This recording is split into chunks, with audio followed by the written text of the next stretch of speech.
রাত আর কাল হলো ঈদুল আজহা। তো হ্যালো ফ্রেন্ডস, আমি তানিশা। আমার নতুন আরেকটি ব্লগে তোমাদের ওয়েলকাম জানাই। আই হোপ কি তোমরা সকলেই ভালো আছো, আমিও খুব ভালো আছি। যাচ্ছিলাম একটু মার্কেটে, সকাল ওই এখন 10টা বাজে।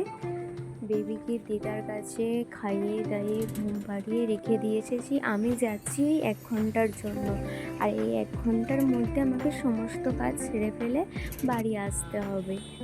প্রথমেই এলাম সিমইয়ের দোকানে, সিমইটা নিয়ে নিলাম। সিমই কিছুটা আছে, ঈদের সময় নেওয়া হয়েছিল, কিন্তু আর একটু বেশি করে তুলে নিচ্ছি, কারণ সিমইটা যখন তখন পাওয়া যায় না। আর সিমই ঘরে বানিয়ে প্রায় সময় খাওয়া হয়, যখন তখন মন চেয়ে ওঠে যে সিমই খাবো, ওই জন্য একটু বেশি করে তোলা। তারপরে এলাম এই একটা বেকারিতে চায়ের জন্য কিছু টুকটাক সামানপাতি নিতে। আর আজকে যেন দোকানে প্রত্যেকটা জিনিসে এত দাম, মানে যেই দামে কিনি আমরা তার থেকে 1 গুণ 2 গুণ বেশি যেন। তো জিজ্ঞাসা করলাম একটা কাউকে যে আজকে কেন এত দাম সব জিনিসে। বললো ঈদ আর কোনো একটা পুজো নাকি এই একদিনে পড়ে গেছে, এই জন্য আজকে জিনিসের এত দাম। যাই হোক, তারপরে আমি আমার বেবির জন্য একটা হেয়ার ব্যান্ড নিতে এলাম। তো ওর হেয়ার ব্যান্ড আছে, তবুও নিয়ে নিলাম, কারণ কোন জামাটা পরাবো জানি না, ম্যাচিং করে একটা নিয়ে নিই।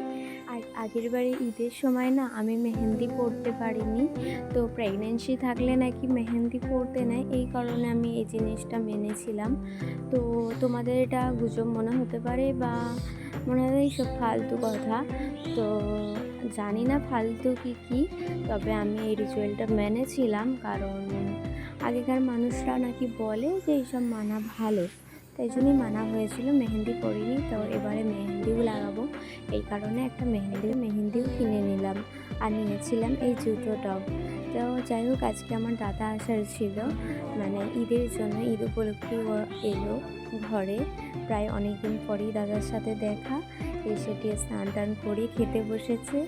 আর এই সব জিনিসপত্রগুলো, এই ড্রেসটা আমার মামি দিয়েছে আমাকে, আমার বেবির জন্য, আমার জন্য। এই যে, আর ড্রেসটার কালারটা এতটাই সুন্দর, আমার তো এই কালারটা খুব ভালোই লাগে। আর এখানে বেবির জন্য একটা হেয়ার ব্যান্ড পাঠিয়েছিল, 2-4টে জামা পাঠিয়েছিল, কিন্তু বেবির এগুলো এখন হবে না। বেবি ওই 1 বছর কি 8-9 মাসের হবে, তখন হয়তো হলে হতে পারে।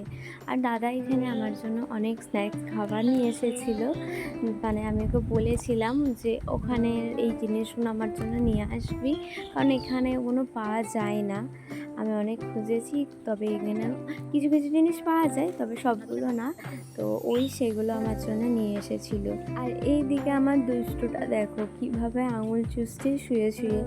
আমি ওকে রেখে বাইরে একটা কাজ করছিলাম, আর এসে দেখি এভাবে আঙুল চুষছে। মানে যত দিন যাচ্ছে তত নতুন কিছু শিখছে, নতুন কিছু করছে, মানে দেখে কি বলবো, খুবই এগুলো সুন্দর মুহূর্ত আমার কাছে একটা। যাই হোক, অনেকক্ষণ থেকে ভাবছি যে একটু মেহেন্দি লাগাবো, চলো একটু মেহেন্দি পরে আসি, কারণ সকালেই একটা মেহেন্দি কিনে নিয়ে এসেছিলাম। বেশ অনেক দিন হলো মেহেন্দি পরা হয়নি। আমি না একটা সময় মানে মেহেন্দি হাত থেকে উঠতে দিতাম না, মেহেন্দি যেই উঠে চলে যেত, আবার ঠিক তার পরের দিনই হাতে মেহেন্দি নিয়ে বসে যেতাম মেহেন্দি করতে। ওই মোটামুটি লাগাতে পারি। যাই হোক, লাগিয়ে নিয়েছি। কেমন হয়েছে তোমরা জানিও। আর দেখবে বাইরে এত সুন্দরভাবে মসজিদটাকে সাজিয়েছে, এটা আমার ঘরের পিছন দিক থেকে আমি নিয়েছি। আর দাঁড়াও, তোমাদের একবার সামনে দিক থেকে দেখাই কত সুন্দর লাগছে মসজিদটা। কালকে ঈদ বলে কথা, একটু না সাজালে হয়। যাই হোক, খুব সুন্দরভাবে সাজিয়েছে মসজিদটাকে, আর ঈদগাহটাকেও নাকি সাজিয়েছে, তবে ওইদিকে তো যাওয়া হয়নি, তো ভিডিও করতে পারিনি। যাই হোক, আজকের ব্লগটা মানে চাঁদ রাতের ব্লগটা এখানেই শেষ করছি। দেখা হবে ঈদের একটা ব্লগে, ততক্ষণের জন্য ভালো থেকো, বাই বাই।